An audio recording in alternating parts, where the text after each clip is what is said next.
Hi, I'm Julianne Hartman, and welcome to Heart to Heart. And today I have a very special woman on the show. Remember, she's not just a woman, she's my mom. This is my mother, Janet Carletto.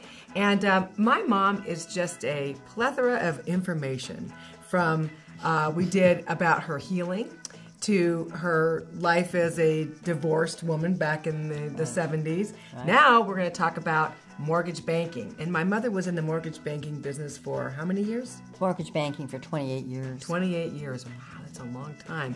And we want to kind of piggyback off of Desiree Zuckerman's show, and that was about, you know, how do you be a first-time buyer. And so that's why I thought this would be very informative for people to hear your side of things, because her side is, oh, I found a house, I love it, it's so pretty, and it's this, and I can see my, you know, my couch in here and that. The not so fun side is, do I qualify? Right? That's right. Yeah. So the most important part of it. Or the more nerve-wracking part of it, because the other stuff is the fluffy fun. So, yes. But Mom, what kind of responsibilities come though with owning your own home? Well, it's a major responsibility, and it all tracks back to what your desires and your needs are for your lifestyle at that time. And most importantly, and this was forgotten a few years back, is it's going to change your lifestyle. It's going to change your life to be a homeowner. There are wonderful things that come with it, like the warm and fuzzies, like you just spoke about, but then there's also accountability that comes with it too, right. And a lot of responsibility, as I said earlier. So the most important thing is that before you make that step out there is to evaluate a lot of things in your particular lifestyle and what you see yourself doing ongoing. So this isn't just a year commitment, because owning a home is basically not a year commitment. It's a long-term commitment that you will have entered into. So what we've done is I have a lot of questions here because I don't really know the mortgage business so well. So I want to make sure that I can ask the right questions for them that they might have, who's going through the process right now or is thinking about it. So my question here is, how should the potential homeowner evaluate finances before the final decision is made to pursue the purchase of a home? Okay, the most important thing is, of course, affordability. And if, you know, can you stay in this house for any length of time? So then you have to look at, obviously you have to look at a price range that fits within your particular budget and what you anticipate your income to be in the future. The most important thing is obviously finding the right home for yourself, finding a home that's going to be in the neighborhood that you like, in the price range, of course, that you can afford, and for something that's going to be, like I said earlier, a long-term commitment, because the days of buying a home, living in it for a year, making a bunch of money, and then selling it and going on to the next one are pretty much to a halt. And it just was not a healthy environment that we were in. Unfortunately, we were in it, and all the lenders that participated in it, they were in it. And now they're reaping of what's gone on, of the aftermath of the nightmare that the housing industry is in right now. So what you have to do is you have to take into consideration what your income is, and by income I mean what is your monthly gross income. I'm not talking about net, because net is after taxes. What we do to evaluate your income would be, what is your gross income between you and the person you're going to be buying the house with. Combined, what is your gross income? Basically, what before any taxes or any other health insurance or anything that you have taken out, 401k, distribution, anything like that, what are you being paid for on a monthly or weekly basis, however you're paid? That is considered to be your gross income. Now you have to take into consideration there's going to be costs involved in the purchase of the home, in terms of your mortgage payment, in terms of your principal and interest, and then your property taxes. See, and that's the stuff you see this house and you're like, oh, and they do the calculations. You go, oh, only $2,500 a month, but that's not all the other stuff. No, because in that equation you have to also add, as I said, what your property taxes are going to be. In every county, every city is different. Your taxes they vary throughout the whole country. In some states, it's not only your state tax that's involved, your local taxes that are involved, your city taxes that are involved, your school taxes that are involved. In some cases, there's provisions in there for other kinds of taxes that have been imposed recently. Right. So all these things have to be taken into the equation of what can you afford, because you take those taxes and you must, in your calculations, amortize them out over a period of a month, or take it over 12 months and decide what you can afford every month between your principal and interest payment, your taxes. Now we have to take into consideration, you have to have insurance. If you have a loan on a property, you must have insurance. So you're going to have, we're not talking about mortgage insurance at this point. We're talking about insurance on the property in case the property burns down, in case there's a natural disaster. Right, when you live in a brush area like what we live, it was really hard to find an insurance company at the time that would insure us. Well, you're in California and you're in a fire zone, so you're considered to be under the FAIR plan. Right. So that's totally different than if someone's living in the flats of the Right, valley, right. and there's no mountainous areas around, or there's no flood areas around. So the hazard would not be as prevalent as it would be being in an area like you just spoke about, right. or being close to water where you could have a flood. So you have to take the insurance premium into consideration too, and you take that out over a year, and you amortize that over 12 months. So now you add your principal and interest, you add your taxes, and then you also add your insurance on the property. Now, it can be a combination of just plain insurance over the mortgage, or it could be a combination of homeowners insurance, where you want to also insure your contents and any liability that you would have on the property. So all of those things have to be taken in consideration in terms of what is it going to cost you per month to be there. Now, there's another consideration. If you haven't put at least 20% down on the property, you're going to find that you're going to have what they call private mortgage insurance, or we call it PMI. So PMI is a private insurance company that will guarantee the lender who has made this loan to you, that you will in fact make your payments on this loan because you haven't put more than 20% down. So you don't have a huge equity position, so you don't have a lot to lose if you walk away from the property. But they're going to insure that lender that if you did walk away from the property, that the private mortgage insurance would then kick in.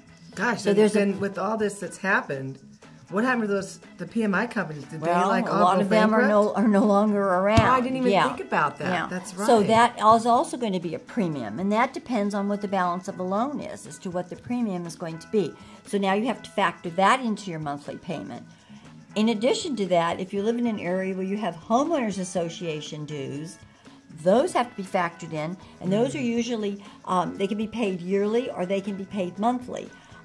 I prefer to pay things monthly, because then you don't have this bill at the end of the year that hits you, and you go, oh, how am I going to pay this? So to me, it's more prudent to be on a monthly basis with all of the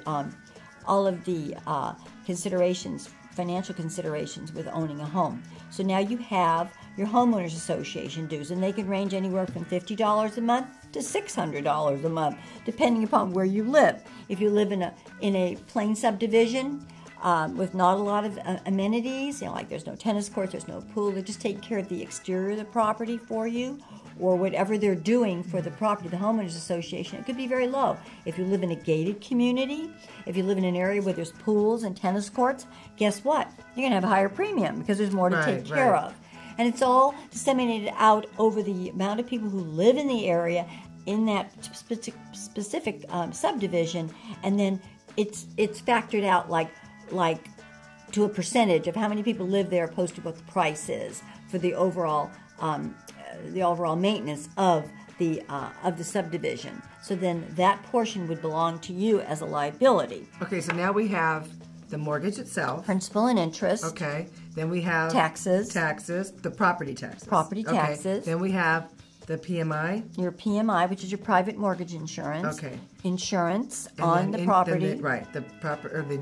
Which has nothing to do with PMI. Exactly. Totally different. Right. This is for your own goods. This is for the protection of the lender for what the loan he's giving you on the property. I mean, the other one is for. And you have homeowners perhaps in there too. PMI is to guarantee that the lender won't suffer the loss if you don't make your payments. Okay, so that's why you got to really be careful and see, okay, it's not just the mortgage, because sometimes we go, oh, we can do that, Right. but we're going to run out of time, so we got to get to the next question. Okay.